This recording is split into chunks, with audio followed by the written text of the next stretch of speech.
like a level of like comfort. You know what I mean? Like just to like sit in front of a person. Because think about how often do you sit and talk to a person? Right. And we do our podcast remotely, so that's not the same thing. Doesn't count at all. Yeah.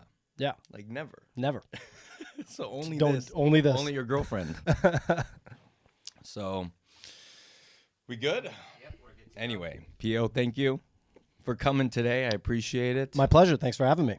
So you are making the big move down here? Yeah. Moving to Miami from New York. What prompted you?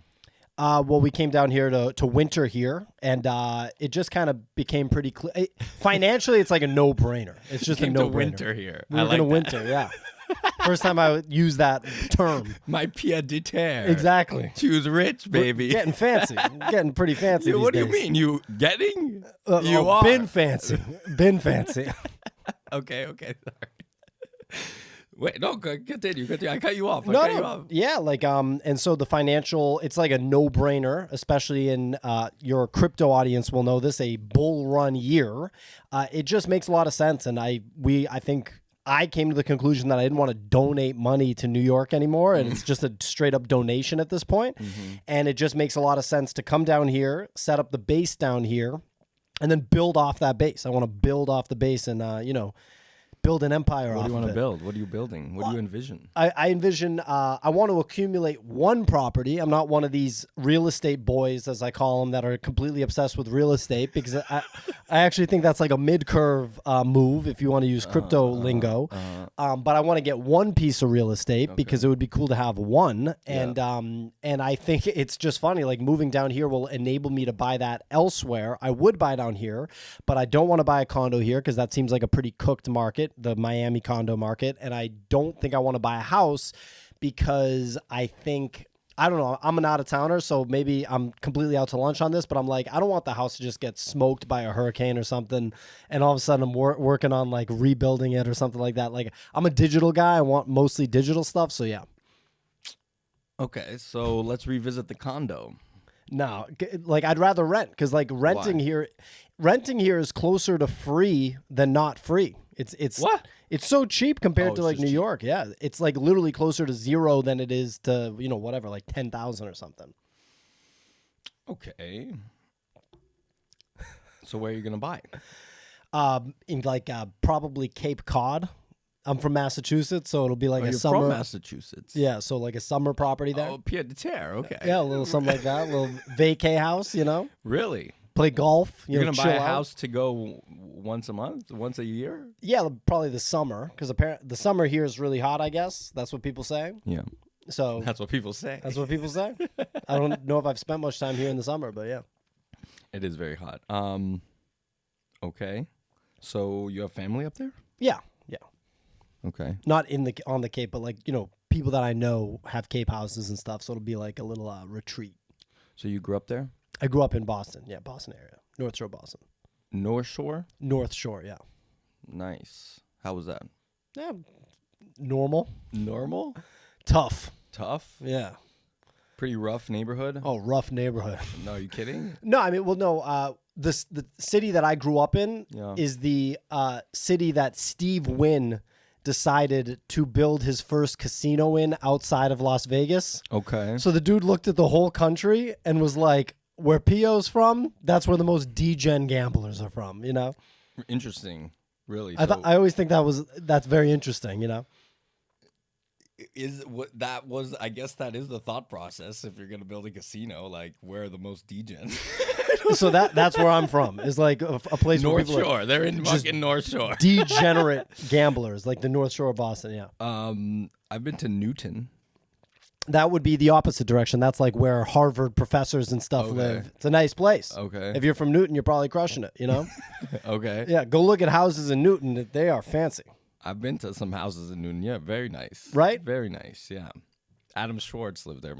He's a good guy. Okay. Shout out. Adam Schwartz sounds like a good guy. Sounds like he's got money, Sounds like he's got some real estate. Literally, that's what his family does. They're crushing it. They're crushing it. So how was growing up there? Yeah, it was good. I mean, look, I think that it puts hair on your chest, so to speak, because you got to shovel snow, do things like that, Okay. And like growing up in Boston, whether you're humble or you're cocky, either way, like you're just gonna like get your ass kicked by people in the sense that like, you know, it's like, oh, you know, oh, you're cocky, you're something special. Like Boston people just. Do you remember one time that happened? No, it's just like in Boston, everyone's roasting each other constantly. That's why like Louis C.K.'s from Boston, Bill Burr's from Boston. There's a lot of like stand-up comics that are from Boston. It used to be a big stand-up comedy place. So I think it gives you a lot of personality, whereas like I've, you know, gone to other parts of the country, it's not exactly the same way, you know? So how long did you live there? Until I was 23. That's a long time. Yeah, I grew up there and I went to college in Boston and then I moved to Los Angeles. Give me something while you were growing up. Give me a memory, a Bostonite experience. Give me something that comes to mind. Yeah, what's a good Boston experience when I was growing up? Trying to think of. I mean, it's funny to come up with it on the spot. There's a lot of like funny stuff. So when I was in college, right, there was this guy. I don't know how this is going to read. I don't know how this is going to read on the pod, but we're going to throw it out there. Just say, who cares? I'm curious. Early like college days, being in Boston, college town, right? You got Harvard, MIT, BU, BC, Northeastern where I went. I was living my second year. I'm 19 years old. I'm living in an apartment in Boston with all my friends. There's 6 of us in the apartment, right? So it's like a lot of fun. There's like parties all the time. It's a good time, right? And one of my friend had like the kids from his town come in. This is very normal. Everyone's having the kids from their town come in to like party in Boston. He's from like the suburbs of Massachusetts, right? So different vibe than what I'm used to, maybe different vibe than what my roommates are used to. And this guy comes in and he just gets so fucked up. His name, he goes by Mick T. I don't know what his real name is, like maybe like Adam McTiernan or some Irish American kid from the suburbs of Boston, right? He comes, he just gets trashed. He's just loud. He ends up like, we find him in the hallway of the apartment, just like passed out drunk. We're just like, dude, we got to get this guy out of here. What's going on? And I just remember we were like with him in the living room. I think it's right before he's going to leave. And someone said something about like, would you do this at your friend's place? Like, is this something that you would do, like behave like this at your friend's place? Which is crazy because we're 19 years old. So it's like this kid is so immature that we're like giving him that kind of, situation. And he just responds. He just goes, all my friends are dead. And we're just like, what are you talking about? What are you talking? What does that mean? What are you talking about? Okay, what did that mean? I don't think we ever found out, but we'll always remember. All my friends are dead. Like, dude, shut up. You're not like from the south side of Chicago and there's like gang violence is taking all your friends from you. Mick T. You're some kid named Maybe Mick they T. have, though. You don't know. No. You don't know. Absolutely not. We would have known. We would have known that. This was not an unknown entity. He was like a friend of a friend. All my friends are dead, dude. What? Oh, my God. I don't know if that was a metaphor. God. This was in the dorm? You were in the dorm? No, this was Your apartment building. Yeah, well, apartment. You were living big apartment shots. Oh, big God, shots. wow, that was hilarious. That was good, man. See, I'm glad. I knew you had something in there. I didn't know if it was going to read. I didn't know if that reads. Nothing. Who cares about reading, bro? Okay, you know what I do. I know that you are game to take chances comedically. I know. I'm aware of that. It's just a good story. I mean, it's just. Oh my God. So you're living with your friends. You're in Northeastern. What are you studying? Oh, dude. So that was interesting. I'm a little older than you. Mm-hmm. So when I was going to college, going to university, if you will, the big like story that the guidance counselors and stuff were telling you like in high school is like, oh, like, you can't be expected to know what you're going to study. And like, being undecided is totally normal. Just go undecided, blah, blah, blah. Okay. So I came to college and I was an architecture major, right? Okay. Which is kind of interesting, right? And at this time I was not thinking about like academia. I was literally like, this is going to be sick. Like I'm going to college. It's going to be so much fun. It's going to be so cool. So I was just pumped about college. And the first day I get to architecture classes, and all the kids in architecture were dead serious about it. They were dead ass serious about it. They knew how to use the software. They were like brilliant, like hand artists. I'm like watching these people like, I'm like, you drew that building or like that interior? That's nuts. Oh, no. I don't know how to do that. I got no ability in that direction, right? Yeah. So I think I quit architecture on like day 2. You're like, all right. But actually, and looking back, I'm impressed with myself that at that time I knew that to recognize that there is just no shot in that working. That's not going to. Like I showed up to the class, but the class wasn't like. The class was only one part of it. Like they were all just staying in that architecture lab like all day. Right. And I was like, oh, like this is like you got to be like into this. Yeah, exactly. So I just recognized immediately and got out of it immediately. So then I'm undecided. Yeah. And then I'm like, I don't know like what I should be majoring in or whatever. I liked math. I was a math guy. So I go to major in math. And so I'm doing the math classes. I'm like, oh, this is not bad. Then people are talking to me about 2 careers. They're like, are you going to be a math teacher? And I'm like, nah, I'm not. What are you talking about? And then they were like, you're going to be an actuary. That's the other big one is an actuary. Do you know what an actuary is? Yeah, someone who does math, corporate math. Corporate math for like insurance companies. So it's like, Gabriel's most likely to die at age whatever. I'm like, I don't know about that. They're like, you'll make like 120K. I'm like, I don't know about this. I don't know.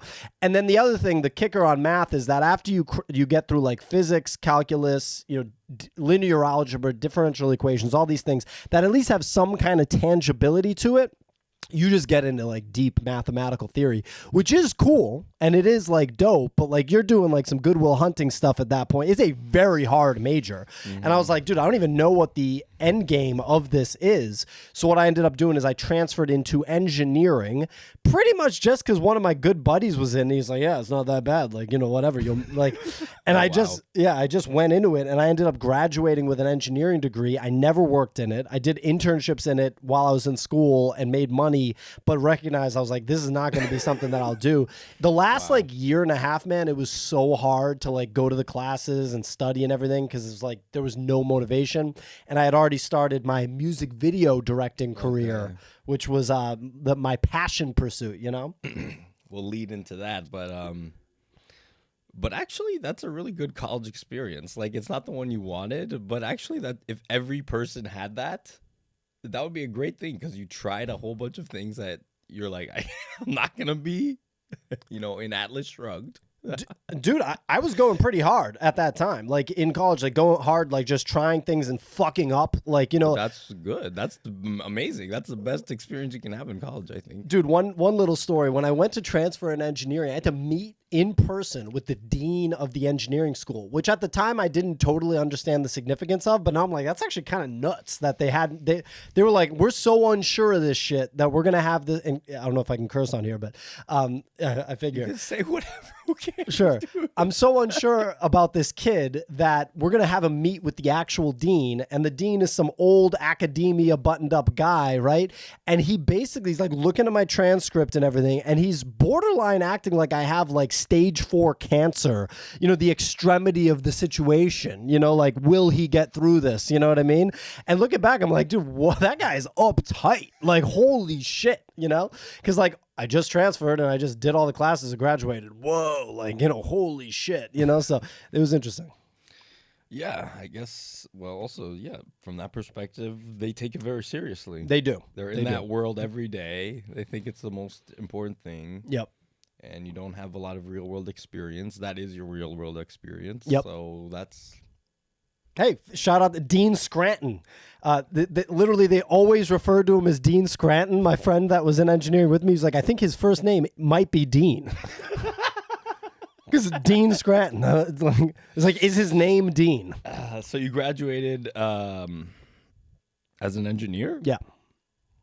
Nice. I dropped out of school. Yeah, I was considering that. I was considering that. The only reason I didn't drop out was because like of my mom, like the dishonor to my mom, because she was a teacher and she really valued education. My dad tried to like guilt me is like, oh, you gotta get a degree, and he also tried to he told my wife, who also dropped out to tell me to go to, but for what reason? In his time, I'm assuming he's older than you. Yeah. In his time, Really? I'll make that assumption. I'll make that assumption. There's a movie, Don't Be a Menace, where one of the characters' dads is younger than him. It's like a pretty funny joke. Like, you know, like that's kind of, I don't know, it's pretty funny in the context of that movie. But anyway, in his time, he probably viewed that as the only way to advance your situation. And I think because of the unlock that the world has post-internet era where you're able to learn skills yourself, and in fact, learning skills yourself is better because it shows that you're like a self-starter and someone that can, you know, figure out things on their own. It's actually basically better to not rely on an academic system and not pay the money associated with that and plug into that system. But it's hard for an older person to understand that. Yeah, and I also saw his career trajectory, and it was like every time he would get a job and every time he would get fired for my whole life.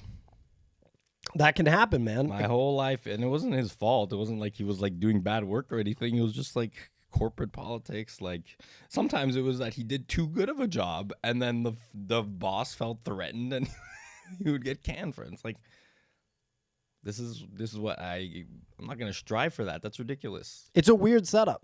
It's a really weird setup. Makes no sense. It doesn't. And it's extra not going to make sense as AI continues to emerge and technology advances. That the whole thing's going to get shaken up. Yeah. And yeah, my dad. I mean, shout out to my dad. I love my dad. But, you know, he had this job interview recently, and then he's like sending me this PowerPoint presentation that he put together for this. I'm like, he's showing his work. He's like, look at this. This thing's fire. Doing work, but I'm like, in my head, if I was doing that, I'm like, God damn, if I got to put this goddamn PowerPoint presentation together, I'd be yelling at someone. we put PowerPoint presentation, like, you know, it is just kind of part of, it's part of communication. Yeah. Presenting, you know. Selling. Yeah. That's what they tell you at school, right? I don't know if they do. I think at school. Well, I went to business school, so okay. maybe they told me that. Okay. Probably would have been better for me if I had like been in finance in undergrad. I think if I just fallen into that, I think I might have like just ended up staying in it. Yeah. Because knowing what I do now, like I really like finance. Basically, I do like it. Yeah. But I wouldn't have been able to just have like a finance job. I would have had to be like an investment banking kid, and I think I would have put the time in because you know they worked 100-hour weeks and stuff. But I think the draw of the money on the other side of it, I would have been like, yeah, fuck it, let's go 100 hours this week. Let's get this money. Yeah, I don't know. You never know. You never know. So how'd you get into the music? A friend of mine was a musician, and, you know, I was like 19, 20 or whatever. And, you know, like when you're 19, 20, you have these like delusions of what like is possible and what goes on. And I was like, all right, cool, I'm going to be your manager. You know, like, and how many times have you heard that story, right? He's like, oh, I'm going to be your manager. And we were like so pumped about it, right? And in high school, I had made, yeah, exactly.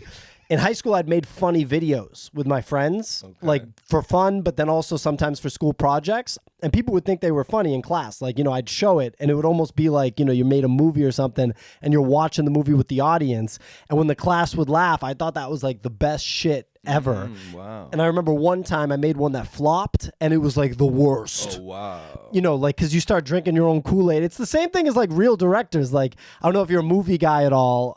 There's like this director that I'm a fan of that did 2 amazing horror movies. His name's Ari Aster. He did the movie Hereditary, and then he did the movie Midsommar, which if you go watch those movies now, like based on my recommendation, you're going to think I'm a complete psychopath because they're like so intense. But it's like, you know, if you like horror movies, I don't like, I'm just scared. You'll be scared. Paranormal Activity was too much for me, bro. Okay, well then Ari Aster might be a tough pill to swallow, but he does the 2 and they're like unbelievable. And I'm like, I don't understand how someone like my age can make these movies. It makes no sense to me. Wow. And then he does the 3rd movie called Beau is Afraid, and it's like the most hot garbage. Yeah. It's so bad. And all the film snobs are going to be like, oh, you just don't understand it. It's good. It's like, no, this thing's trash. Okay. And it's like 3.5 hours long. And it happens at the highest level. So anyway, I'm like digressing here. But we, as my friend's manager, Wait. Tell me more about these movies that you were making. Tell me a little bit. So what was the context of that? In high school? Yeah. No, they weren't even movies. It was like just the videos. Yeah, just like Where were you videos. posting them? I wasn't posting actually later in high school, YouTube was out. YouTube came out when I was probably like a junior or a senior in high school. So I think I put them on YouTube at that time. Okay. They're definitely not on YouTube anymore. But they were like funny, like little jokes based on the context of the school project. And then you would show them It was like a school project, so you'd show it in class. Got you. And everyone would laugh. And how many times did you do this that you already had built up an expectation? Maybe over high school's 4 years. I think I started freshman year actually in hindsight. So I don't know, maybe total in high school there were like 6, 7 productions maybe. I don't know. It should have been more. Always should be more, but yeah. Yeah. I had a similar thing where one year Miss Nicolakopoulos, I think it was 5th grade. She had us write an naming her. Yeah, Miss Nicolakopoulos, Connie Nicolakopoulos. She got married, so she changed her name. I don't know what it is now, but anyway, it's a Greek name. She was Greek. She had us write like a essay, like a page every day or something. And I would read them out to the class, the ones I wrote, and they would laugh. And I remember one time, kind of similar, but the opposite. I was like, this one's not fun. I told them, like, this one's not funny. And then I read it out, and they laughed a few times. I was like, oh, and they were like, oh, that was good, right? That's not the same experience. That's a better experience. It is a better experience.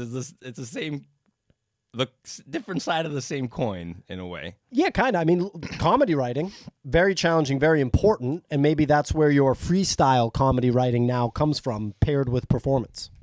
I mean, and that was really good that you had us do that, looking back. Oh, fuck yeah. Like, developing that stuff early is so important. If anything, I feel like the next generation with the access, like, if you're like a little-ass kid now, let's say you're 2 years old right now, and you have, like, good parents that are, like, doing things in the world and are self-starters, like, dude, you could just have the kids have like a camera like this, like a $600 camera, if you have the means for it, from when they're like 2 or 3, and have them, they'll just be unbelievable filmmakers by the time they're like 16. Like, unreal filmmakers. They could make little movies with their toys, like insane shit. Yeah.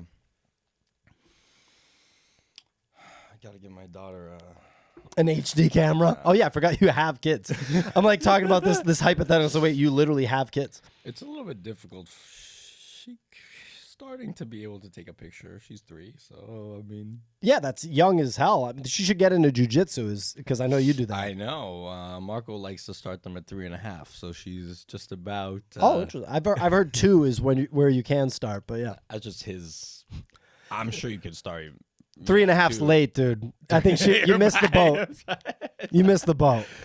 That's it, done.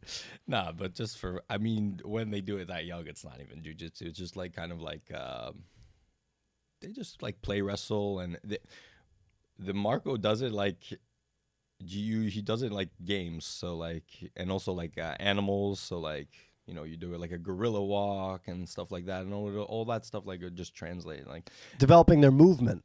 Yeah, and then didn't do like steal the ball type games, and he did that with me also when I first started going. That's the best way to learn. Hell yeah, fun. It's got to be fun. Yeah. So you're gonna be this guy's manager. What was this guy's name? His name was Rallo. Rallo, that was the stage name. Yeah, of course. MC Rallo. Basically, right? Okay. And so we reached out to Mac Miller, the late Mac Miller, absolute legend, his filmmaker, this guy named Ian Wolfson, who went publicly by Rex Arrow, brilliant music video director, unbelievable. He did all those. Really? Okay. I mean, if you've seen a Mac Miller music video, I remember him in the coffin. In the what? Was he buried in one of them? Oh, that was probably a later video. Okay. It might have been a Rex Arrow production. I was really into the early ones. That those were so good, and those were all by Ian Wolfson by Rex Arrow. Can you tell me about them? I mean, I could probably relay all of them from. Just, what did you like? What was the style? What did you like about it? As I was blown away by the level of production that was being applied to an independent musician's work, and the fact that simple situations. Like there's a video called, or a song called Nike's on My Feet by Mac Miller. Have you heard that song? Nike's on My Feet? There's a music video for that. And the music video is really just, it's him waking up in the morning at his childhood home, I'm assuming, putting on a pair of sneakers, a pair of Nikes, riding in a car, and hanging out in front of his high school. That's the video. Those are the scenes of the video.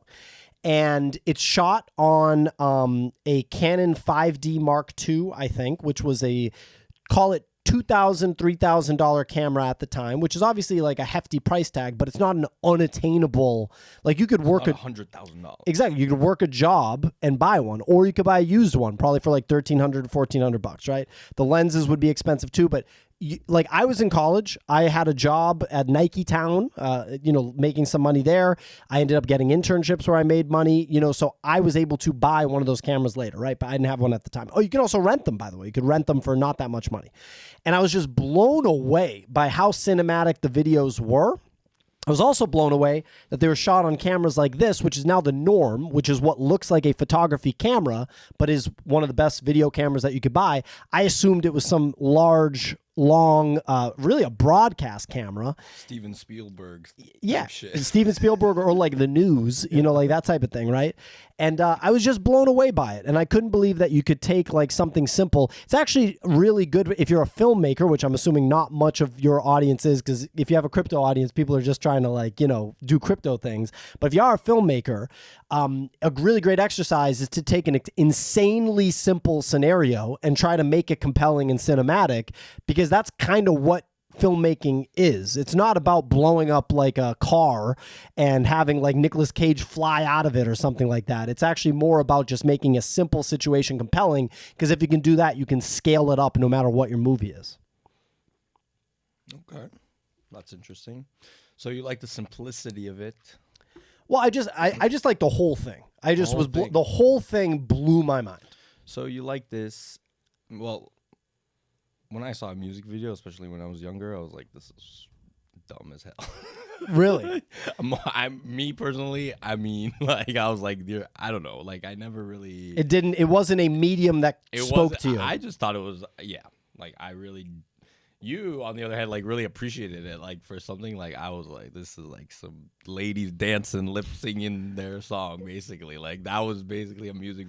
Yeah, you're thinking like a Gwen Stefani music video or something. Even though those are sick too. Like, there's a lot of creative stuff going on. Like, okay, so you reached out to this guy. So reached out to Ian Wolfson, and at this time, so he's Mac Miller's filmmaker, right? Like at this time, and Mac Miller's famous. Like we knew about Mac Miller, right? But he wasn't that famous yet. And we reached out to Ian Wolfson, and he quoted us $1,500 for the video. Okay, which is insanely cheap in hindsight. $1,500? That's crazy. That's so cheap. I couldn't for him to come and make the video. Yeah, you had to pay for travel too and everything, or you could go to him. But regardless, $1,500. That means you make a script and then he shoots it for you, or what? I think. Well, he was going to shoot and edit it. Everything he shot, he would edit. And edit. God damn. Yep. What a steal. Nuts. So Fiverr charges more. I mean, yeah, like this is before the great currency debasement era of COVID, but still, holy shit. And actually, it's right after Obama's bailout of the bank. So it's an interesting time in terms of, or it's right around that time. Maybe it was the recession, and that's why, I don't know. But anyway, this dude's charging $1,500, the guy that's making Mac Miller's video. So in hindsight, we should have done it just to work with him and see it, obviously. And that opportunity's gone. I mean, he's still around, but I don't know if he's working. He's probably rich off the Mac Miller stuff. But anyway, I said, that's way too much money. Oh, okay. I made videos in high school. I'm about to, let me do it. Let's try that. Let me do it. I'm going to do this shit. Me. Just me and MC Rallo, baby. young man delusion, basically, right? Oh, man. So he would have brought the camera too, and that everything changed. It would have changed everything. To buy the camera, exactly. And I didn't know what kind of camera it would have solved so many problems. It would have accelerated my career. But you know what? It's better you did it. Okay. Anyway, continue. So I go to the photography, or I try to rent a camera or something. I decide it's too much money, so I go to the photography or the video department at the college I'm at, and they're insanely open to me using their shit. Really open. Like, they were like, you can use whatever you want. I was like, okay. Like, they were just pumped that somebody was doing shit. You know what I mean? Yeah. And they let me rent like this big ass broadcast camera, which is the wrong kind of camera for what I was trying to accomplish. Okay. But we rented it for, or I think it was free, for a weekend. Yeah. I want to say, and we made 3 music videos that weekend. Nice. 3. This is after you graduated or during? This is during. I'm like 19 years old. This is like second or third year of college. Okay, right at the beginning of college. Got you. Yep. Okay, cool. Yep. Okay. And if I remember, I think one of those videos or maybe a song that was made in that era got on no, it didn't get on a Barstool Sports, but we were trying desperately to get it on a Barstool Sports because at that time they'd put other hip hop songs, but I think they quickly decided that's not like the direction that they're going to go in. I remember we even bumped into this dude, John Feidelberg, who's still in the mix at Barstool, and we bumped into him at a bar in Boston, and we like went up to him way too many times. Way too many times being like, yo, like, we gotta put him, like, just so bad. Gotta put him on the site. Like, he's Rallo, is the future. Like, so bad, dude. So bad. You have balls. At that time, just delusion. That's all you need. Okay. Yeah. That's all you need. That's awesome, though. I get, like, take the initiative. I like it. This is the guy, man. Put him on Barstool Sports. It's going to blow up. Listen, at the time, Barstool Sports was what? It was small compared to now. It was nothing. But it was blowing up big, yeah. I mean, I'm sure it was big, but but you're in Boston. So Yes. for you, it was big. It was big, but it was starting to It spread. was starting to get big, but Yes. now it's a big thing. Now it's like Fox News. Something like that. So you made these 3 videos and you wanted to did they go anywhere? They didn't get on Barstool. You posted them on YouTube? Yeah, they went on YouTube. No, I mean, dude, honestly, we had like a little bit of traction right from the beginning, like a tiny enough to know that we were gonna, like, there was no question that we were gonna keep going. Like, zero question. There was zero doubt. After those 3 videos, it's like a drug. I was like, oh, we're going hard on this shit. Okay. And I started researching so much, and I was just like basically online stalking that guy, Ian Wolfson, Mac Miller's filmmaker, just if he published a picture, I knew about it, like everything. Why? Because I wanted to understand how it worked. And so, like, any behind the scenes pictures were like crack to me. And that's when I saw him with like a small camera, and I was like, what? Is he taking pictures with that? Like, what is that? And that's how I figured out that was the type of camera that you were supposed to use. Wow. Okay. So that changed the game. And then I looked into it. I saw it was like $1,000. I was like, fuck it. I'm just buying this thing. Like, I'm not renting it. I'm buying this shit. Yeah. Wow. Yeah. So you really didn't have any, you just went into it. Just went in. You're just like, I know how to turn this on. I'm pretty uninhibited even now. If I get into something, I just go all the way in. Yeah. And I just don't even, I just break stuff. I just go hard. I mean, did the same thing with Bitcoin and crypto. Like, that's why you and me are talking right now, is the same level of I'm just going to go in and break stuff. Okay. So you keep making those videos with Rallo. With Rallo, yes. And what happens? And eventually, some of the stuff that I'm doing with Rallo gets the attention of other artists. Okay. And so they start reaching out, or I'm reaching out to them too. And I start working with other artists. Wow. Is this happening online or locally? It's happening, it's local, but the YouTube videos are what's getting, like, so it was, content, social media early, but I didn't think of it the same way that I think of social media now. If I had the social media instincts, I would have gone way further and gotten way bigger. I treated it more just singularly as an artistic pursuit, not one that was optimizing for virality. I wanted our shit to get views, but I viewed that only from an artistic perspective. I was like, it just has to be which is not bad, by the way. It's not bad to do that, but being a social media growth hacker would have absolutely sent it way further. And I think my career would have gone further there. But yeah, so I started attracting attention from other artists, and I got an internship at one of the best recording studios in Boston, but that was not glorious. It was an unpaid internship, and I was like getting the engineers lunch and coffee and stuff. But I got to spend a lot of time in the studio, and I got to know the engineers and the people that were other interns in the studio. And one of the other interns in the studio was good friends with this kid named Charlie Puth that was going to Berklee College of Music, who was 2 years younger than me. And I got introduced to Charlie Puth, and I made like 6 music videos for Charlie Puth before he was famous. Oh, wow. I didn't know that. Yeah, it was cool, yeah. Damn. So Charlie Puth. So you're getting big. You're getting big in the music. I'm getting big locally. Big locally. So are you tied to Rallo in any way, or is he just like you just made the videos and? No, he's my good friend and still my friend to this day. And so he's still pumping out songs. He's retired, which is a shame. It's a shame. He should have never retired. Hard? He's what? He's hard. He's hard. Is he hard? He's He's a G. I don't think he's a G. No, he's not. Oh. No, I mean he's not. He's a normal kid, but he was really good at rapping. He's just good at it. Natural talent. Everyone thought so. Like, okay, just so good. So what happened to your music video career? So I kept going, and I started cutting class. Which was just normal for me. Like it was just very normal. Yeah. It's like no big deal.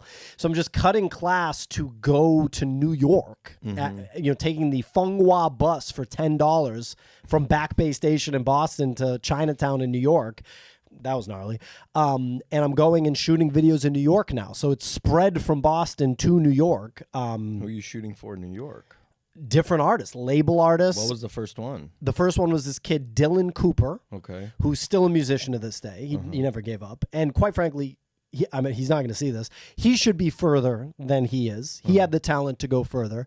He got pretty big in Europe, so he does European tours still because people in like Germany love him. So like my music videos have been on TV in Germany and stuff, like German MTV. Okay. Because they love underground hip hop in Europe and in Germany especially. They like love it. It's huge there compared to here. It's way bigger there. It's just kind of different. Underground shit in Germany. They love that. And they just love hip hop. Like Europeans love hip hop, like traditional 90s boom bap style hip hop in a way that Americans actually don't. Americans love the new thing, We evolved. We're cultured. We evolved, yeah. They're just living in the Stone Age over there. Drinking their Wassa beer. Oh, yeah. Just alcoholics. So Dylan Cooper. So now you're traveling, cutting class. Yeah, going to, sleeping on floors in New York. Just finding you from YouTube. Dylan Cooper, I met through the same guy that introduced me to Charlie Puth, and that guy's actually pretty big in the music industry now. I think his name's Mike. That guy should have been your manager. Fuck. It was hard to recognize who was going to absolutely pop off at that time. I actually didn't think much of that guy at the time. I thought he was kind of like a nerd, and then he turned out to be like a big deal. The guy that will send you up? Yeah. Because he was just like a kid going to Berklee, and Dylan Cooper also went to Berklee. He was in the same class as Charlie Puth. So he introduced me to Dylan Cooper and Charlie Puth. Well, this guy's just hustling. Wheeler and deal. A little bit. Wheeler and dealer. But he was just like my friend. He's like my friend Dylan, my friend Charlie. Yeah. They weren't shit. I mean, Dylan, his first video popped off and started to go viral. Jada Kiss retweeted it. Okay.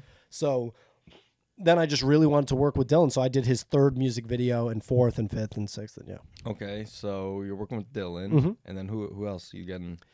This label rapper in New York named Rusty Jux. Rusty Jux. Underground New York scene, Rusty Jux. Okay, so you're really getting a lot of clients. I was working a lot. This is like a lot of work, okay? I was working a lot, yeah. So what happened? What kept happened? going, Okay. Developed an ego. Definitely developed an ego. You already had one, brother. Maybe you're right. You told the Mac Miller's director to go fuck himself. You're that too was expensive, brother. That was just being cheap. Yeah. So I'm doing that, and I have a falling out with Dylan and his Atlantic Records label manager. Okay. This guy, David Miller. I still remember his English guy, David Miller. I've been in the business for years. Okay. I'm the VP of International Marketing. What was the beef, though? The beef was, it's like, dude, this guy David Miller was a trip, and what? it's just like Falling out with a music video director. character. Yeah, because like he's just like, we don't need you on this team. Like, dude, this guy David Miller was crazy. I mean, what I've seen in the the music industry, which by the way is not even as deep as people that really are in it, is like that is a shit show industry. I really want to make that clear, and it still is cutthroat, but also just like dumb in the way that it operates because people are. It's so old school, man. Like technology is still not deeply integrated. It's just not. Like it is a like old school, like, you know, think about like a horse and buggy compared to a car. That's the scenario of the music industry to this day. You know, tech has disrupted a little bit. What do you mean? Like it's not technology forward. It's not like. But we got Spotify. Right. I was about to say like Spotify and those tech companies came in and just basically like raped the industry in many ways. Like they just took it over. Yeah. So that was tech coming from the outside and saying, go fuck yourselves and taking advantage of the industry. But that's like what tech does. And the music industry went kicking and screaming versus adapting, embracing, and capitalizing. Like, should have capitalized, dude. And one example, like, think about this. You know, you've known hip hop songs, obviously. Like, whether you're a hip hop guy or not. You know, Kanye West, right? Who's that? Who's that? Early Kanye is sampled, almost all sampled. He still does the sample stuff. The whole hip hop sampling thing, they were like, you know, this is stealing music. Yeah.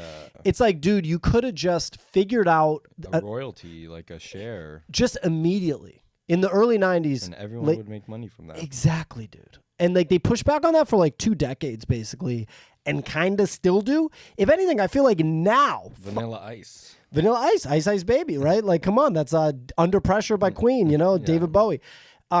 But now, like this year, it seems like finally this year because they put in late 2024, end of the year, they put up a bunch of music from when I was in college, like this stuff from so long ago by artists like J. Cole, Lil Wayne, Young Thug, even that was never cleared to be on Spotify, and they finally figured out a way to put it on Spotify because it was sampled music. It's like, dude, you're in a tiny industry. Everybody knows everybody. You can't figure out a way to pay some royalties to like Marvin Gaye's family because J. Cole's 5% of whatever the streaming. Is it that hard? It's more money, guys. I'm a math guy. Yeah. This is really hard math. You'll make more money if we do this. Everyone will make more money. Everyone wins. Really? So because it was sampled, they couldn't play it for all those years? For years. Lil Wayne's most famous music is stuff that he couldn't make money off of directly. Obviously, he made money off of how famous he got, the tours and stuff, but he could never make money directly off of like the album No Ceilings, which is like a very well-known Lil Wayne mixtape,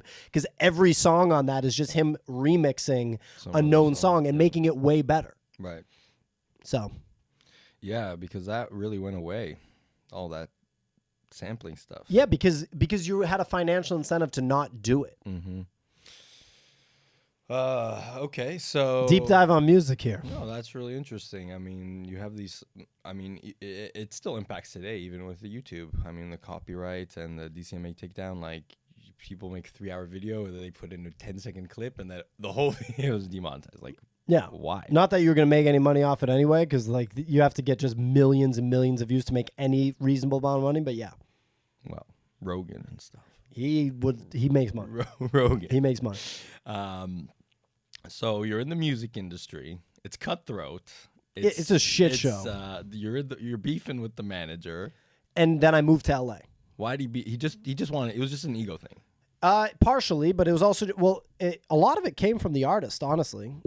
Like from Dylan, he wasn't the best at relationship management, and I think that might. I mean, look, I'm just talking trash about this guy now, but fuck this guy. He's not going to see this, but yeah, I'm going to send it to him. But yeah, he had falling outs with a lot of people, including Listen, his career probably didn't go as the way he wanted, and he was probably unhappy about it. So whatever, I don't know. It happens. He still carved out a pretty cool career for sure. Touring the world is interesting. Yeah, not bad. Not bad. It's pretty chill. So you had a falling out with this guy, but you had other clients, or like. Yep. And you were still working. Still working, and I was about to move to New York. So I was going to make the big move to New York, you know? Yeah, you're going to get out of South Shore. North Shore. Yeah, exactly. South Shore is different. South Shore. Those rich fucks in the South Shore. There are some rich fucks over there. So, and then I'm moving to New York, and then all of a sudden a friend of mine that had moved to LA 6 months before, the only person that I know that lives in LA, hits me up and says that his roommate is moving out of his apartment and he's going to have an open apartment for 2 months. And he goes, do you want to live in it? Like, do you want to move into it? Randomly on a Wednesday, he calls me and I'm on the plane to LA on Sunday. Nice. So I just go to LA, boom. And I just lived there for 3.5 years. Boom. Boom. 3.5 years. 3.5 years. So 2.5. Okay. So you, wow, that's crazy. So Boom. you land in LA. Yep. How old are you now? I'm 23. You're 23. Mm-hmm. You're a music video producer. Yep. From Boston. New York. I'm working in New York. You say you're from New York. And so what happens? What are you doing? What do you hit? Who are you hitting up? I had a delusional take on my level at that time, like my level of fame, or like fame of how known I was. You were famous. Yeah, basically. You did. Yeah, basically. Damn. And no one in LA knew me at all. LA was perfect for you. Yeah, exactly, right? No one in LA knew me at all. And I thought that LA, because it's LA, was going to be way higher level with the way things were done. And it was identical. It was exactly the same. There's no difference. So I was like, oh.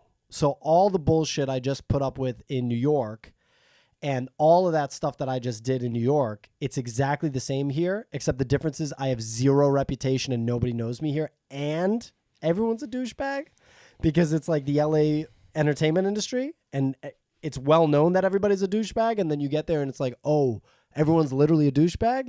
And so I was just like, oh my God. So I was like working in it and I was like, this is trash. There were interesting parts. You meet really talented people. Like LA has really talented people for sure, like really talented. So that's cool. Like who?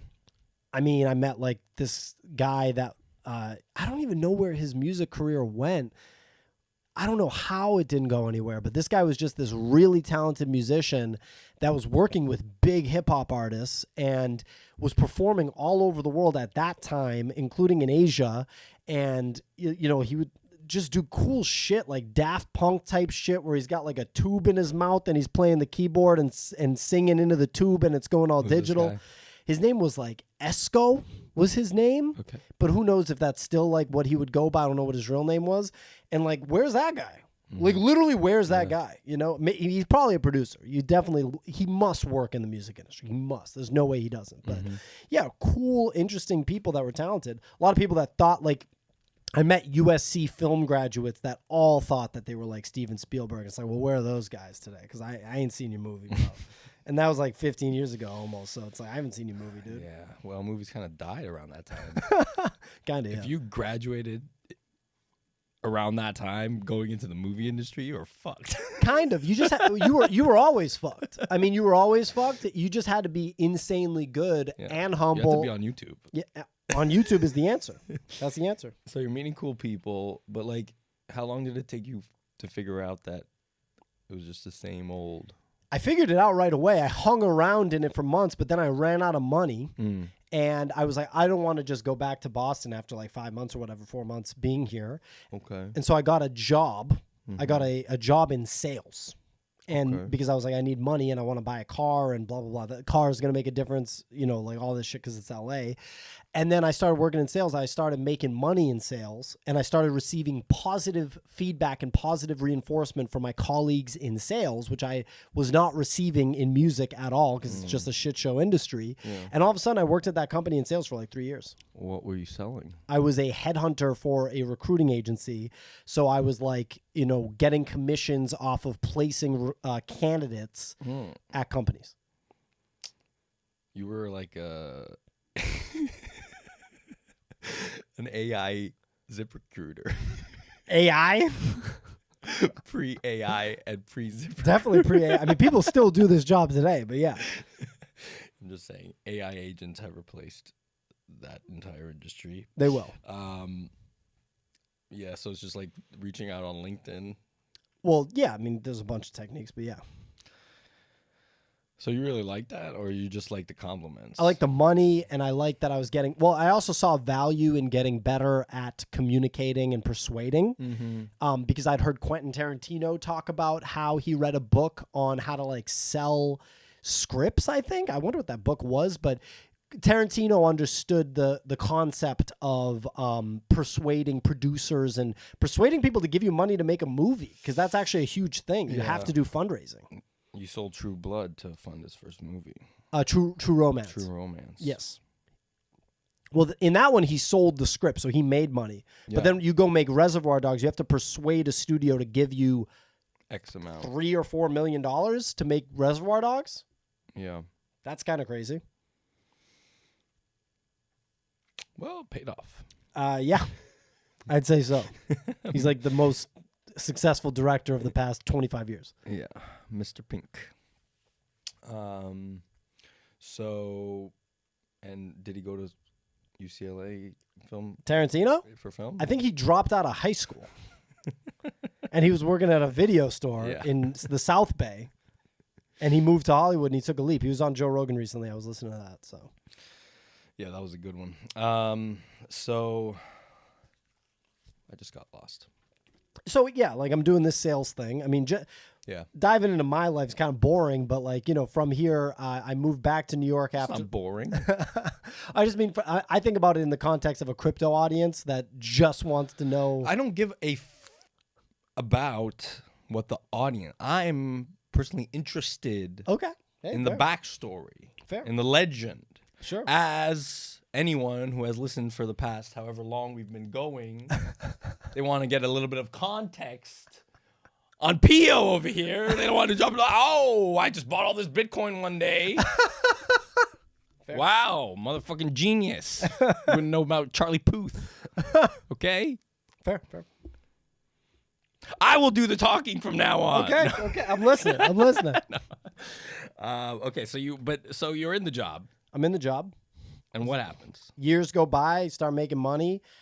I started dabbling in investing a tiny bit, but I definitely wasn't taking risk. What was the inspiration there?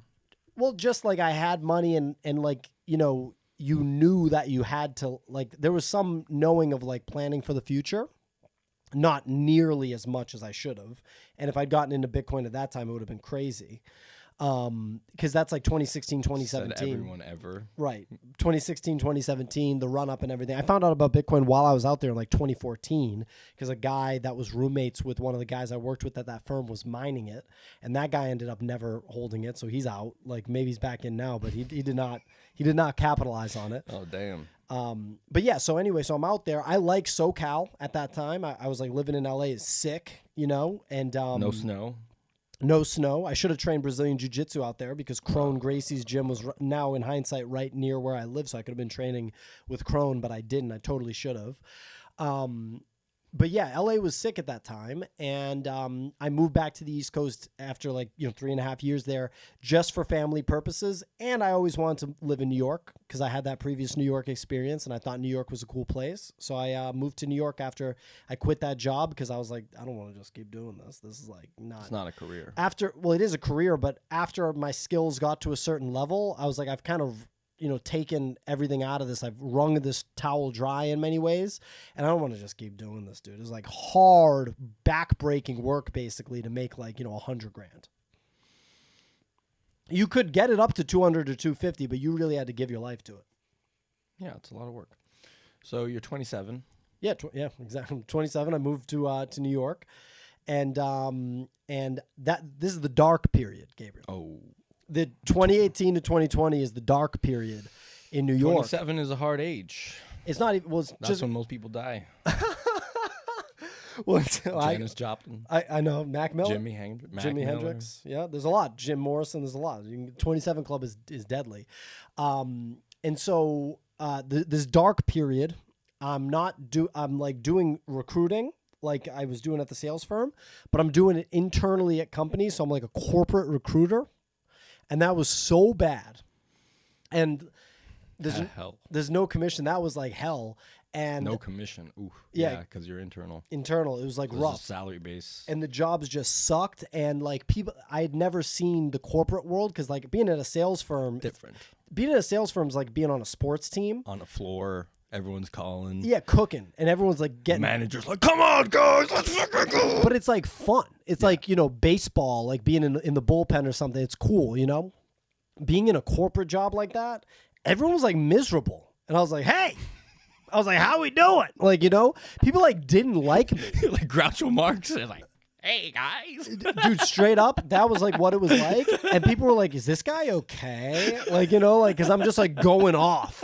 I'm like I'm unleashed on a miserable corporate environment. Nobody, like very few people fuck with me. Obviously some people were like, oh, that guy's funny, you know, like whatever. But like the corporate drones did not fuck with me like one bit. No.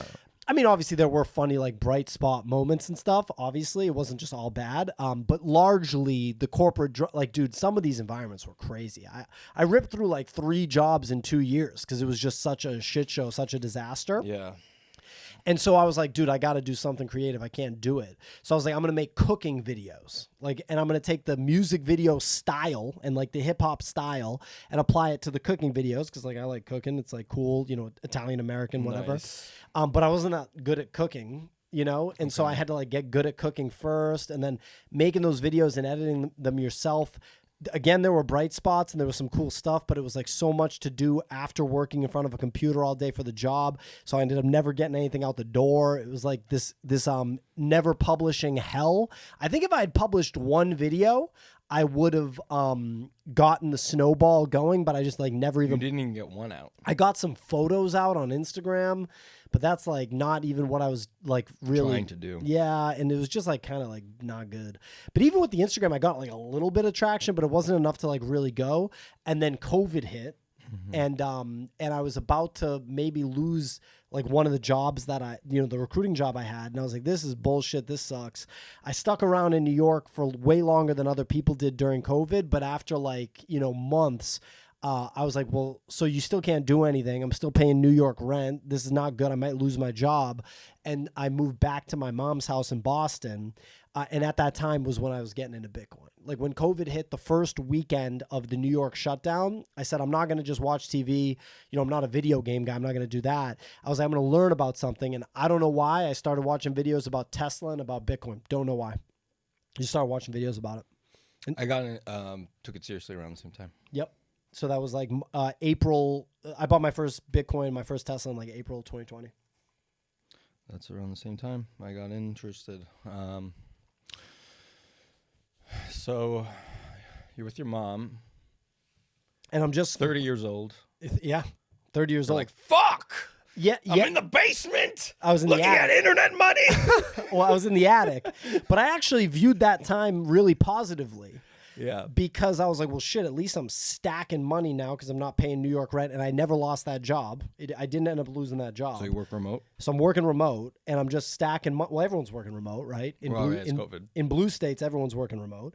And I'm just stacking money and I'm learning about Bitcoin. I'm like, and it's going up. I'm like, this is fascinating. Like this whole thing, Tesla's going parabolic. Tesla went up 600% that year. And I had bought more Tesla than Bitcoin. So I was like, yo, this Tesla thing fucks. Like this is incredible. But I'm learning about Bitcoin. And so, and no one can do anything in the whole world. Like people forget that those whole 2 years, if you lived in a blue state, it was cooked. It was just totally cooked. You couldn't fucking do anything. And so no one's doing anything. So who gives a shit? And I'm just stacking money and I'm learning about Bitcoin and Tesla. And yeah. And then so by February 2021, I buy my first NFT. And I think Nick's calling me right now. So I'm just not, or should I answer it? You want to?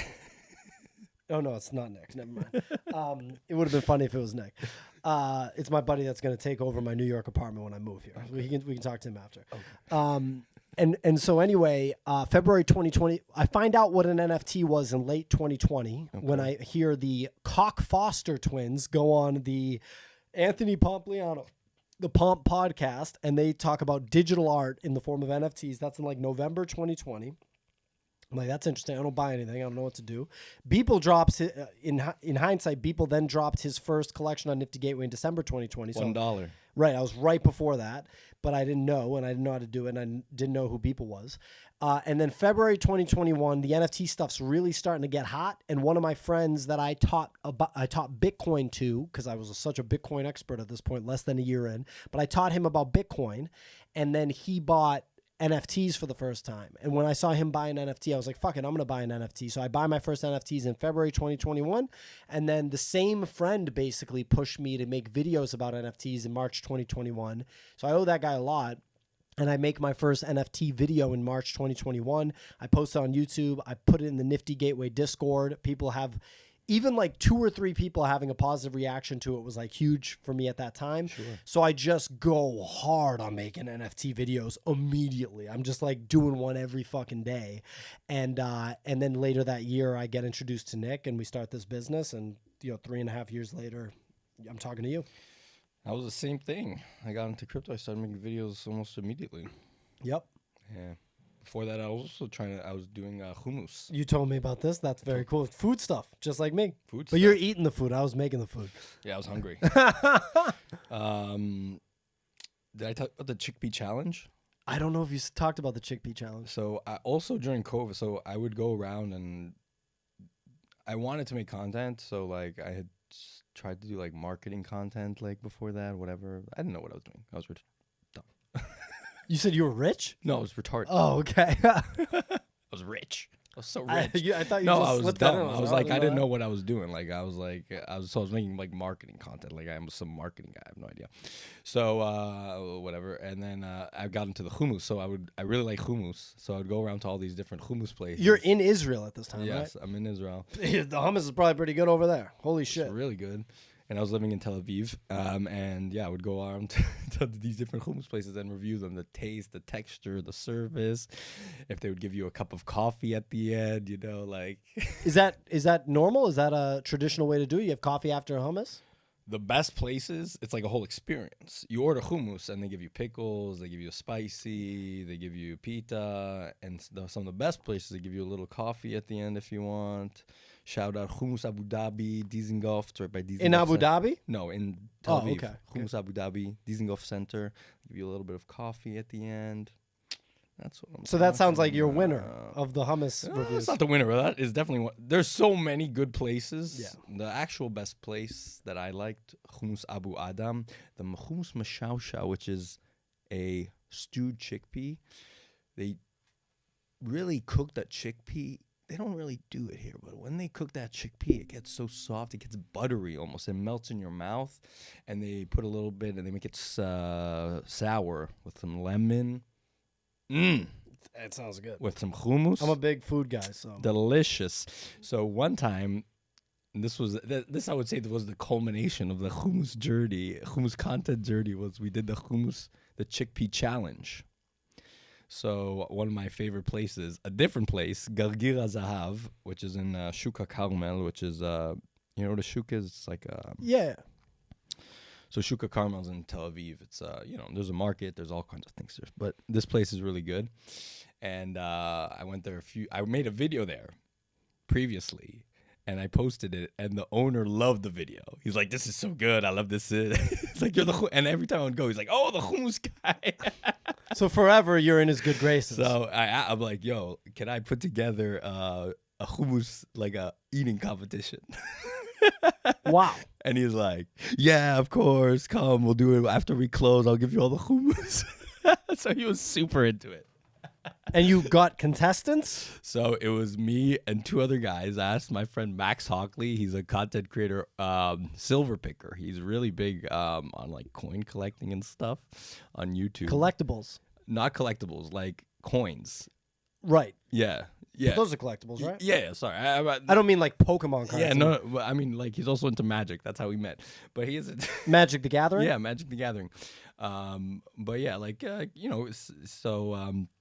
and another guy, Andy Yaffe, who's like, this guy was like kind of like a performance artist, like a street artist. Like one time he like dressed up as a homeless person and like lived as a homeless person. Like, Wow. So he's like, yeah, wow, that's like, a performance artist. Like he would like beg for money. Like he Actually. yeah, like he like got as homeless and like went up to tables like this guy. And was- he's making videos on this? Or he's just doing I it? don't remember if he made a video about that, but yeah, He's just doing this it. guy's like a talent. You know what I mean? Sure. like a crazy guy. So like, anyway, so I asked these two, I'm like, "Yo, you guys want to do this with me?" So they're like, "Yeah, we're in." So we got there. And my wife, she hosted it. So she was like, presenting the Chickpea challenge. And my friend who lived in the building, Ben, he was like a videographer. He would. Perfect. He was a professional videographer. Like he would go and so you bring him for the so contest? he's like, yeah, I'll do this for you. And he said, I'll edit for you. No problem. So he filmed it. So you have a professional production eating contest at one of your famous favorite hummus spots. Yeah, it was awesome. So I won. I want to watch it. You won. You ate the most hummus. I ate the most. I knew I was going to win. I mean, these guys can't compete. I'm the hummus man. Come on. Okay, I want to see that video. It's an epic video. The Chickpea challenge. So yeah, that was awesome. But I was thinking, now that I know you're into the food, I grew up watching like Iron Chef. Have you ever watched Iron Chef? The only cooking show I've ever watched is Final Table on Netflix. Final Table. They should have brought it back. It went right before COVID, and then It was one season? Yeah, it got nixed. That was the best cooking show I've ever seen. It was like they were all from different countries. And they were like high-level chefs. It wasn't like normal people trying to be chefs. It was Yeah. like actual really good chefs. Okay. So it's always been my dream to host, like, to be a judge of a cooking show. Nice. Okay. Yeah. Because you got to go with good food. Everyone's cooking for you. Come Right. on. Boom. It's legendary. Perfect. Perfect. So when I was young, I used to think about it as the kosher kitchen cook-off. It has to be kosher? The KKK. No. No, I used to be religious. Not anymore. But I do have, like, I don't eat dairy, so I guess it would cut out a bunch of different shit. But anyway, so I'm pitching you this idea live right now. I'm listening. So you know how Karate Combat has their token and everything? You vote and the blah, blah, blah. So you know how they're launching like it's like a... Up only? Yeah, it's like the you can use their... So what if we made a cooking show using that, people betting on the chefs? I like it. You're in? I'd be in, yeah. I want to put it together. Put it together. I think it would be so fun. Just all the guys cooking for me. Got some crypto shit. I don't know. Dude, it's got to have crypto shit if you want it to get traction, but yeah. Well, yeah, it's got the coins involved. They got some coins. You gotta get sponsored by the coin so that community pushes it forward. Sponsored by a coin, but also there is a coin, so you vote, and you're like, if you win, you get the coin. It's like a whole... Imagine this. Imagine this coin. Imagine this. I don't know. I like it. I'm envisioning it. Anyway. I think it's dope. I just know that it has to have crypto involved, otherwise no one's gonna care. Well, it has the gap. I know. Okay, fine. You're out. You're out. I went from being in to being Chris, out. you in? He's in.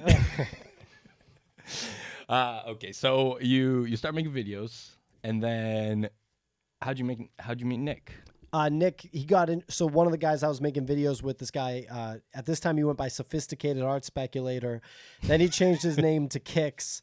Then now he's going by Sophisticated AI Speculator. He's just this disaster of a person when it comes to names, but he's a really good guy. He's the CEO of Crypto Raiders, or I guess he calls it Tilt Yard Gaming now. Still my guy. Okay, he'll probably change the name by the time He'll this comes keep out. changing the name. Yeah. Anyway, he went through the same naming agency for the rename of his company, Tanj. Wait, a naming agency. Yeah. He must keep them in business. Well, I think he only went through it for the Tilt Yard change, but That's what he told you. This guy's addicted to name changing. Holy shit. So yeah, he was a mutual friend of me and Nick. He'd even met Nick before in person in New York in like 2018, 2019. And he introduced us, and then the three of us co-founded our business. Oh, okay. Yeah. Oh, he's in it too. He's a minority owner in the business, yes. God damn, it's shat all over it. No, you didn't. Were you around for hash masks? I'm aware of them, but I was not paying attention at that time. Well, you should tell your partner about them, because when you minted a hash mask, it came with the NCT, the name change token. Oh, that's right up his alley. He probably has a bunch of that shit. He's rolling in that name change token. Oh my god. So what was the impetus? Why did you want to get together? I was doing a podcast. Nick was doing a podcast. You know, this was at the time that Bitcoin hit its all-time high for that cycle, $69,000 Bitcoin, $4,800 ETH, which you would know because I know you're an ETH boy. And NFTs were rocking and rolling. It was the all-time high for NFT volume followed in January 2022, and then really ran still from January 2022 till the other side land sale and ApeCoin launch, which happened in April, May 2022. So you're looking at like a 6-month period after that of like up only still on NFTs, even though Bitcoin and fungible tokens were pulling back from their all-time highs. And so I was just really really gung-ho about it. And, you know, Nick tapped into his network that he knew from San Francisco and from Entrepreneurship to have us raise money. So we raised $1.1 million of venture funding for the business. And in January 2022, we launched our first NFT, the Nifty Portal NFT. And that generated, you know, 1.8 million in revenue. So all of a sudden we had a business with like 3 million in the bank. It's crazy. That's awesome. I have a portal. Nice. Did you mint a Bodago with it? No, I should have done that. I missed out on that one. I wasn't following close enough. I think that's what happened to a lot of people because at that time, a lot of people were kind of out of the game. I know you weren't out of the game. I wasn't out of the game, but I missed the announcement. Fuck. God damn it. You know. It's okay. I'll make it back. I missed so many things. So many things. All good? I'm having you know that meme? The guy, he's like war veteran, and like in the back, he's like shades of Vietnam, and it's just like that's you. That's me, right? Think of all the losses. I mean, that's just crypto. People just went through that with the Trump token. No one thought he was going to do the Melania thing. Yeah, Trump, wag me. So before we get to Trump, though, so you got 3 million in the bank. You got a media company. No. What we have is the weirdest company ever. Okay. But then again, a lot of crypto companies are weird companies because it's a brand new space. Break it down for me. Break it down for me a little bit. So but what did you want to start as? Obviously, it was like an NFT focus when you started. Yeah. So at that time, it was easy to raise money for an NFT company. Everyone was like, the NFT thing is the next thing. The next thing. And so we viewed ourselves as an NFT company with content because content is insanely powerful. You look at like, you know, modern business, you look at the Logan Pauls of the world, the Mr. Beasts of the world. Yeah. The front-facing stuff is their content. They build a massive audience, which is essentially an audience of customers, and then they launch businesses on the back end. They've chosen to launch essentially junk food, like, you know, chocolate from Mr. Beast and really bad drinks for you in Logan Paul. But the point is they're selling physical goods to their audience. You like the Logan Paul drinks? Look at this. You think you're better than the FDA? You like the Logan Paul drinks? Look at this fucker over here. I didn't expect that. Next, you're going to say Anthony Fauci is a bad man. So anyway, and so, you know, we thought that we were going to make NFT-related analytics tools, you know, in like web-based platform for NFT stuff. Is almost like Bloomberg for NFT. Yeah, Bloomberg for NFTs with content. That's genius. Genius. We're on top of the world. Man, if only you had an AI agent attached to that. Oh, but at that time, there's no such thing as that. But if you did, if we broke through, if we made OpenAI, if only. We missed it. If only I was Sam Altman. If you made DeepSeek. DeepSeek. That's the good one. That's the good one. That's a real good one. Okay, so you want to make a Bloomberg NFT terminal. Yeah, basically. That was your idea. That's the idea. That was the pitch deck. That's the pitch. That was the pitch deck you put together? Pretty much. Who'd you raise from? The lead was Boost VC. Okay. Adam Draper, Tim Draper's son. You know? Okay, the famous Bitcoiner. Yeah. So it's pretty good stuff. Pretty good pedigree, if you ask me. Runs in the family. Mm-hmm. Okay, so what'd you raise at? $9.5 million valuation, 1.1 million. So you raised that 10 million based on what? At that time, you could. It doesn't matter. Fuck. It didn't matter. I should have fucking raised. You should have raised. Still time. You should have raised from our investors because they're hands off, and that's awesome. They don't bug you. Yeah, shout out to your investors. Straight up. So how does that work? You give them dividend checks? What does that mean? We haven't yet. Are they asking? Nope. Okay. SPAC in the future? Obviously. I'm talking to Chamath about it. SPACing it up? All right. So you raised, you're going to be a terminal. Obviously, that didn't work out. Yeah, I mean, look. There was no reason for that to work out. Nobody cares. Like, really, for me, working in crypto for 3.5 years, and I think other people must have realized this before me long ago, and it's what creates the environment that we're in. This industry is so young and thus so immature, right? From a business perspective, it's an immature industry. And just like how when tech was immature, only a few ideas were able to break through. The ideas that broke through in the, call it Web 2 era of social media, were largely social media based, like Facebook and Twitter, right? And obviously even some failed, like MySpace. In crypto, the simplest action that a crypto customer takes is buy and sell. So you look at the platforms that have broken through in crypto, like Coinbase, for example, the companies that have been successful, sustained success through bear markets, actual revenue, this, that, and the other thing. They allow people to buy and to sell crypto. Most businesses that are not based on exactly that have failed. So you look at the success in the NFT space of OpenSea. Obviously, people have a lot to say about OpenSea, but it still exists. It hasn't gone out of business. Let's look at the successes in the NFT space. OpenSea? It still exists. Bruh. There's some revenue there. It still exists. The viewers are laughing. The viewers are laughing, okay. A typical crypto person would laugh at that, but the company exists. And Sure. what does it allow you to do? It allows you to buy An exchange. an NFT and sell an NFT. Very simple. Blur, another one that everyone's going to laugh at, which says a lot about the current vibe. NFT market. Exactly. It's the two places that have any kind of product market fit, people are going to laugh at both. But anyway, they allow you to buy and sell NFTs. What other companies? Blur is now an L2, though. Right. And And how's that doing? that's not doing well. No, I'm not co-signing. Well, I'm just pointing out the only product market fit is buying and selling crypto. That's true. Wow, you love Pac-Man Blur. Oh, I You're love obsessed it. with I'm obsessed. Holy shit. So anyway, Pump Fun has product market fit because it allows you to create an item that people want to buy and sell. So that's the breakout from the original buy and sell. That's the breakout in terms of entrepreneurship and business. Think about it from a business perspective.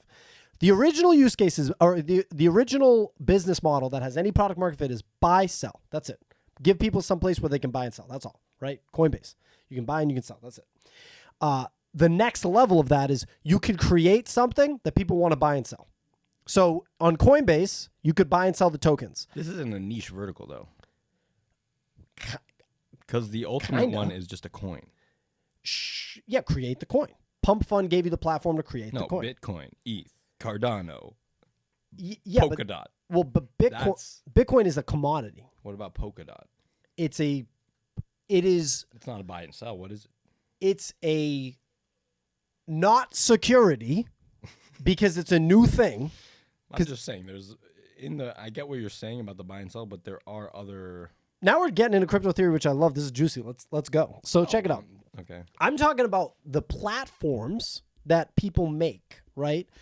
Versus you're talking about like protocols, which is essentially making faux securities. Talking about businesses.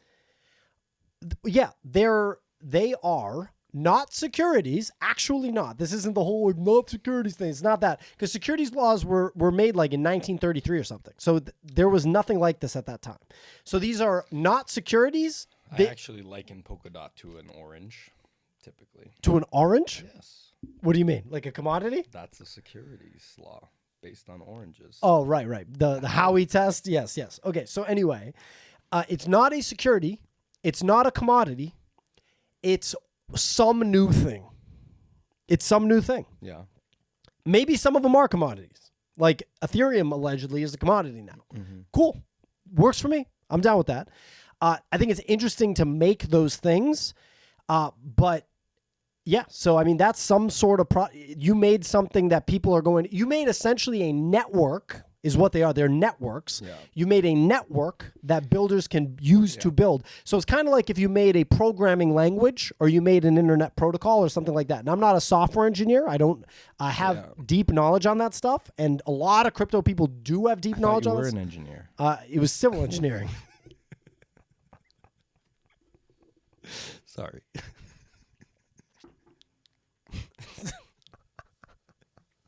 Told You me like you're that a goddamn engineer. Yeah, no, I didn't say software engineer. I'm just kidding. I was just pushing back on your original point. Yeah, that and I only appreciate the pushback. successful because Coinbase would not have succeeded if there was nothing to buy and sell. Of course. But So I'm just saying that I'm not like disagreeing with you in any way. I'm just saying that there has to be something like a little bit more fundamental. it's okay for you to disagree with me. Yeah. But I'm pointing out, if you're an entrepreneur, Yeah. in terms of the market of things, Yeah. an exchange where you can buy and sell is one, and then in line with what you're talking about, but just at the simplest level, because if you made a coin, if you make Gabriel coin today on Pump Fund, you're not making let's be real, you're not making an ecosystem, a network that people are going to build on. You are making an item, a coin item that people can buy and sell, and that's the use case of that item. Is that people want to buy and sell. They want to use it to gamble, right? Yeah. So you're just making an entity for people to gamble on, but that does have product market fit. Yeah. The majority of the crypto market is interested in exactly that. There's two different things though, right? Yes. There's having the thing Yep. that people gamble on, and Yep. then there's the way The platform Yeah. that allows you to gamble. which is what you're talking about. Yeah. And you can make a network and stuff. It's very hard to do. Yeah. It's hard to make that, get across the line. In my opinion, maybe I'm wrong, but in my opinion, there should be a technical reason, a technical need that platform solves or that network solves. And that's why that thing has the right to exist in the world, right? So in my opinion, otherwise, what are we doing? Solana exists because of, fast, cheap transactions and saying that we don't care about decentralization, compared to like an Ethereum. And you probably know more about this than me, but to me, when I look at the two of them, it's Solana's like, we're going to prioritize really fast, cheap transactions, solid smart contract infrastructure, just like Ethereum. And it's going to do the things that people like doing on Ethereum, but it's going to do them really fast and really cheap and give you a great user experience. Sounds good to me. Works. You know what I mean? And I don't know the use case for half the crypto things that I see in the top 100 coins, right? So I'm actually not a big crypto guy. I'm a Bitcoin guy. And then there's big things in crypto that I look at that I find very interesting. That's me. How dare you? How dare I? Yeah, I'm not your traditional crypto Well, that's guy. fine. Whatever. That's fine. But what was your point with that? The point was that you have to, if you're an entrepreneur in this space, you have to think extremely simple. And you can try to reinvent the wheel, and you can try to be a visionary, and we need those people. We absolutely need those people. I'm not one of those people. I am not a visionary. Absolutely not. So let's give When it some comes more to crypto. examples, like Aave. Yeah. That's Decentralized. That's not borrowing and selling. Yeah, that's that's a protocol. It's a network that's solving DeFi. I guess when I'm thinking about the entrepreneurship side, I'm not even thinking about making one of these protocols and networks. It's just so distant from what I would do. Well, what's the difference? Like, I mean, Pump Fund is a network and a protocol. I mean, it's a network and like a social network, I would say. It's not like It's a platform. it's a platform. Right, but it's not. Just like Aave is a platform. I'm separating. Well, the word platform is really broad. I'm separating I'm anything. just using your words against you. I'm separating anything that's like a true technological network / protocol from like a platform. So like Coinbase, like they just dropped Base. So Base can be in the same category as the Aaves and the Solanas of the world in some capacity. They do different things. In some capacity, it's in that direction. But then I'm putting the Pump.Fund platform, the Coinbase platform, the Nifty, Blur, and all these platforms in a different category. Gateway. Sure, that all goes in this category to me. And by the way, that's the only That's an exchange. Sure. Well, Pump Fund's not an exchange. It's a platform it's a launch pad. Right. It's a launch pad. And for me, it was never in the cards for me to make the next Solana. It's just not in the car. I'm not a technical person. No. So I'm not even like thinking about that as an entrepreneur. I'm just not even thinking about that. But yes, you are right. You could make that. Yeah. Absolutely. Go by all means, go make fucking Solana. I'm not Charles Hopkins. Exactly. Go be like a PhD level software engineer, mathematics person to have a breakthrough technologically. That's amazing. That's incredible. But I don't think it's that though. It's just marketing at this point. It can be, but I mean, like Pac-Man Blur, just like he went Abstract. to MIT. I mean, Pac-Man. The guy's an idiot. Okay, I say.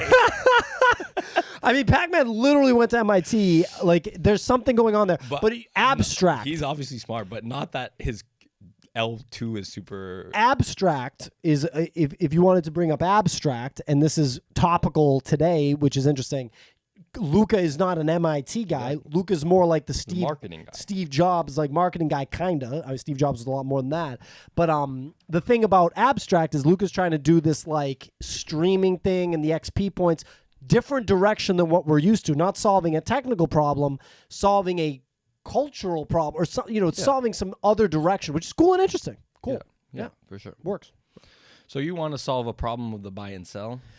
I want to get some kind of scalable crypto, something that has product market fit across the line.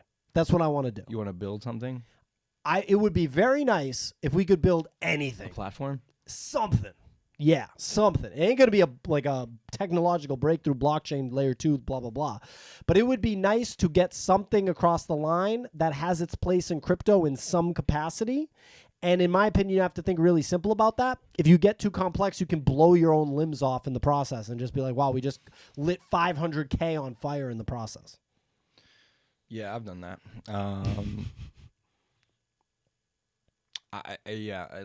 So what do you have in mind? We're in the throes of figuring that out. The death throes. We're in the throes, but we're going to... Do you know what I like about it? About the way we're doing it now? Is we're doing it just like how we've done everything else that's worked, right? So you might not know this, but we built a platform before. We probably invested $100,000 into it, which to someone that works in software would say that's fucking nothing, but to our business, that's significant. That's a lot, right? Yeah. And we're poor. We're poor. We're totally poor. And so, and it didn't work. It had no product market fit. And quite frankly, it made users angry, which is the opposite of product market fit. Imagine if people just got angry when they use your thing because it just straight up sucked and people just hated it, right? And so, but we took a big swing on that. We're not going to take big swings on. Yeah. We're going to take little swings now, and we're going to do it in an efficient way. Okay. Pretty nice. No hints or? No. Why? I shouldn't even be talking about this. Not on any type of. Not on. Not in any way. You come to me on the day of my daughter's wedding, and you talk to me about business. It's not even like that. Anyway, yeah. Pio, paisano, I had respect for you. I brought you a cortadito. Thank you for that. Well, I like something that Jakey has set up. I don't know how successful. The validator? Yeah. That's cool. That's super cool. I know. I like that you know what I'm talking about right away. The validator. That's cool. In that direction, huh? That's interesting. Hadn't even crossed. I don't even need you to tell me what you're building. I already know. I'm in there. I'm looking out from inside your eyes, out onto me. If we got a validator across the line, that'd be super cool. No, like that hasn't even been in the discussion. Oh, okay, fine. Sorry. I think you need fundraising for that. Like specific validator fundraising. I don't know. I also tried to build a platform. Crypto. Yeah, you knew about Crypto? No. It was it's like a cameo, crypto cameo. Okay. Didn't work. Well, it's because you can't buy and sell tokens on it. It's garbage. Well, you can. Why not? You buy the NFT and you can sell it. You could buy the NFT. Yeah, but it's not the platform that lets you buy the NFT. Yeah, you go on the website, you buy the custom cameo NFT. Oh, but people don't want that NFT. I guess not. I'm not throwing shade. I was saying, I'm in your category. I'm buying and selling. Right, but people don't want that one. Yeah, well, it was just like, I also noticed that I'm not a tech guy. I'm not an engineer. Yeah. I didn't graduate as an engineer. So I did not graduate as a software engineer, bozo. I hired these guys, and I just didn't know what. Like, I would say, like, okay, we need to build this, we need to make this better, and they would do it, and it was just garbage. And I didn't have any insight into how they built it or anything like that. So I was like, I can't do this. And I also realized, like, that I also should the most product market fit I've found is just in the content, in the videos. Well, yeah. So people use Twitter as a social media platform singularly for crypto, like where crypto doesn't really exist on any other social media platforms. You can make a case for YouTube a little bit, but really it's all about Twitter, right? We learned this early in our careers too, because we did pretty good on YouTube, got to like 40,000 subscribers, but no one on crypto Twitter at all would know about what we were doing on YouTube. It was like this specific YouTube audience. And then on crypto Twitter, people, like the most relevant people are just, it's the people having success on crypto Twitter. You don't need to have a YouTube at all. And in fact, most of the big names from crypto Twitter don't have YouTube. Most of the big names on crypto Twitter don't even make video or photo content. They just write tweets. So they're just known for their profile picture and the words that go in a tweet next door. That's it. You don't even hear their voice sometimes, right? You don't even know they are. They might be completely anonymous and they're the biggest names. So if you break out making content on Twitter that crypto people find interesting, then you can build your Twitter, your social media presence there, and you can earn sponsorship revenue like you have and like we have. Cool. Yeah. But I want something more, P.O. That's great. So do we. What can I build? What can I make? What can you make? What can I establish? What can I create? You have to be very simple about it, dude. And Like you have to respect that the crypto people only care about buying and selling crypto. And so you have to start there, and you have to be married to that concept. So make a coin? And then that has product market fit, but that's not what you want. You don't want to just go launch a pump fund and pump it up and take 100K out. Let's go! And just be like, I'm done. Like Trump did it. Yeah, he did. That's my president. Yeah, he did. Amazing. Unbelievable. So anyway, you just have to be married to that concept, and you can deviate a tiny bit like Pump Fund did and make the launch pad for the thing that people are going to buy and sell, blah, blah, blah. But that's what you have to be married to. That seems hard as a creator. I mean, like what? The creator thing is just a non-factor. You could use your creator status to market such platform, which is great. Yeah. And you need that. It's unbelievable. But the creator part does not come in. The crypto people don't care about anything except crypto, including really similar shit to crypto. They don't care about your sports gambling takes. Like you go make a bunch of sports gambling shit, it's not going to get any engagement compared to talking about specific coins. And even though that's similar, it's still gambling.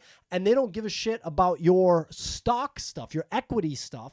Even though it's basically identical, you're buying a ticker and you're selling a ticker, they don't care about it at all. I disagree. They care about financial memes. Financial memes? Yeah, like DeepSeek. Yeah, sure, fine. They'll comment on like something on Twitter. But if you go and launch a podcast right now all about stocks, it ain't going to outperform your crypto podcast. No shot. They like the memes. Sure. Memes are funny. Memes don't require much investment from them. They just look at the phone for a moment and move on. No, I think you're missing what I'm saying. What do you mean? Like macro. Yeah. Well, because they're wondering how it affects their crypto bags. Yeah. Mm-hmm. But if you talk about specific stocks instead of specific crypto tickers, never. I agree with that. Never. I agree with that. Even though it's still trading tickers. It's like identical. Well, it's different platforms. Yep. You can't access them. If you're international, you can. Well, yeah, it's just different. It's different. A little bit. But once you're in the platform, it's the same. Yeah. It's the same. Yeah. So you're gonna launch Robinhood?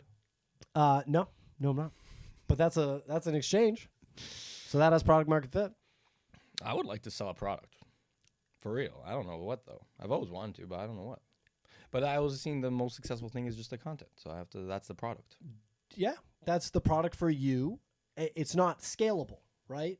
But that's okay. Yeah. It's the same thing as being like an artisan 5,000 years ago that makes a clay pot. Right? Yeah. But not having a way to mass produce the clay pot. Mm-hmm. So you're limited to how many clay pots you can make. Your clay pot is a video. And there's nothing wrong with that. You can make an honest living. And the nice thing about knowing what you know is that you can take the money you make from that and you can put it into Bitcoin and never sell it. And you have like a great trajectory financially forever. It's amazing. You're Michael Saylor in your own life. It's unbelievable. No opportunity has ever existed like this. Unbelievable. Incredible. You used to have to take oil out of the ground to make money. You used to have to rush into a gold mine with a whatever you even call it, a mining pick. I don't even know what it's called. And you had to mine for gold yourself to have the same opportunity. You had to be in Manhattan 250 years ago and buy a home, an apartment building, and never sell it. And now, despite offers, that's what you had to do before. Now you can just make money doing whatever you do, content, whatever, and buy Bitcoin on your phone and never sell it, and you get rich. Unbelievable. Unbelievable. You got to buy a condo in Miami in 2025. I'm not buying a never condo. Sell it. Nope. And get rich. Nope. Why? You're not getting rich off it because real estate doesn't appreciate like Bitcoin. I It need you shouldn't. to establish a baseline for my NFTs, my IRL NFT. What are you talking about? My condo. You own a condo? Yeah. Interesting move. Interesting move. When you have a family, you'll understand. I get it. The condo factor is what throws me off. It's an apartment. Right. But not a home, a single family home. That's the one thing. But for you, it makes sense. Because if you're traveling... It makes sense for me because the rent is closer to zero than anything else. I'm saying if you're, as an owner, if you're traveling, you go overseas, you leave your house high and dry. Yeah, it's kind of weird. That condo's all locked up behind so many securities. That's fair. Yeah. No, dude, real estate's interesting. There's a lot of factors. Think about it, bro. No, there's a lot of factors. I get Simple maths. Yeah. Man's not hot. Man's not hot. So, wait. So you don't like the apartment. You don't like, you want to buy, what do you want? You want to buy a single family home, but not in Miami. You want to buy a secondary home. So you want to buy does that make sense? To explain it at a basic level, yes. I don't see the same value in owning real estate that 90+% of human beings on the planet do. Because I'm a huge Bitcoin guy. Yeah. And Bitcoin is so much better than real estate. When I talk about this, do you know what really it comes down to? Is in my opinion, and I could be wrong, but I think I'm right. Crypto people that like to trade crypto, that buy and sell things, right? And they're measuring their success in fiat terms. They're saying, I made $5,000 on that trade. I made $10,000 on that trade, right? That's how they're measuring their success. Yeah. What makes that, what that creates is a mindset in their mind that Bitcoin is the same as the random meme coins that they are trading to some capacity. And it's not, the new money, the digital gold, the separation of money and state, all the incredible, breakthrough things that Bitcoin is. And it makes them ignore Bitcoin because then they're not going to get the same upside from Bitcoin. I took $40,000 out of the Trump trade in 48 hours.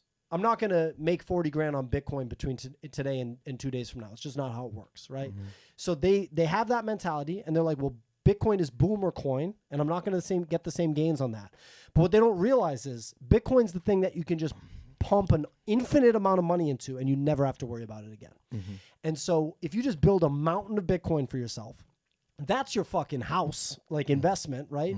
And never sell it, and that thing gets bigger and bigger, and you just get rich. All of a sudden, you're worth $15 million when it would have been bloody murder to be worth $15 million any other way. It's just fucking holy shit. It's so hard to be worth $15 million if you don't plug into the Bitcoin network. It's hard. You gotta sell a company. You gotta work in sales and make 7-figure salary.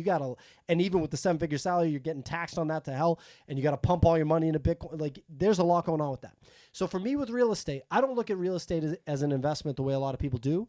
I think owning your primary residence is absolutely interesting. I think if I lived in maybe South Carolina, a red state without disaster potential, where I could get a house in a good neighborhood for whatever amount of money, I would buy that. But in Miami, my understanding is that good homes start at 1.2 million or above, so you're already tying a bunch of money up in that home. Homeowners insurance is quite high. There is some, and again, the natural disaster thing, maybe I sound like a complete noob. Our producer here seems like a Miami guy. He might be thinking I'm a complete idiot for saying this, but the whole hurricane thing kind of freaks me out a little bit because I'm not interested in like picking up the pieces of a destroyed backyard because there's some hurricane that happened once every 3 years and I own the house. I don't have a dream of mowing the lawn. I don't have a dream of that stuff. I'm like a city guy. I grew up in a city. I've lived in cities my whole life. So yeah. And then the condo thing is like tough because you're at the mercy of the building. Their maintenance fees can skyrocket. Condos don't appreciate in value the way that homes do. You could have noisy neighbors. There's all this shit that comes into play with the condo. So those are all my thoughts on real. And lastly, the people that made all their money off of real estate in the past 34 years are not buying more real estate now. They don't believe in it the same way they once did. The only reason real estate went up in value the way that it has is because of currency debasement. The currency debasement that's happened since we came off the gold standard in the early 70s directly correlates with the explosion in real estate value. And real estate's not supposed to appreciate like it's a fucking growth stock. It's supposed to appreciate gradually, but you're not supposed to invest in it and blow the roof off on your investment portfolio. That's what things like Bitcoin are for. I think you should spend more time investigating real estate. And then you can have a better opinion on the matter. On the flip side, you know what's really nice about real estate is it's really nice that you can buy it with safe leverage, aka a mortgage. Yeah. That's actually the best part about it, and that's what makes me interested. And by the way, I'm going to buy real estate in the next 18 months. So like I'm buying one, right? I'm buying a house. We'll see. If you can afford it. Condo prices don't go 3x. I'm not you're buying left a condo. holding your Bitcoin bags. I'm not going to buy a condo. But anyway, it's really nice to be able to buy it with leverage, and it's really nice to do some of the financial techniques that come along with real estate, like doing a cash out refi, investing that refi in something else, like buying a home with an FHA loan and putting 5% down or 3% down, and then having the home appreciate in value so your equity percentage goes up and you're able to refi and not pay the PMI anymore. There's very interesting things you can do with real estate. Very interesting. Did you use a FHA loan? I did not qualify. Okay. But there's a lot of opportunity in real estate. Of course there is. So that's it. But the opportunity in Bitcoin is crazy. It's infinity. It's nuts. The Bitcoin opportunity is insane. For sure. Insane.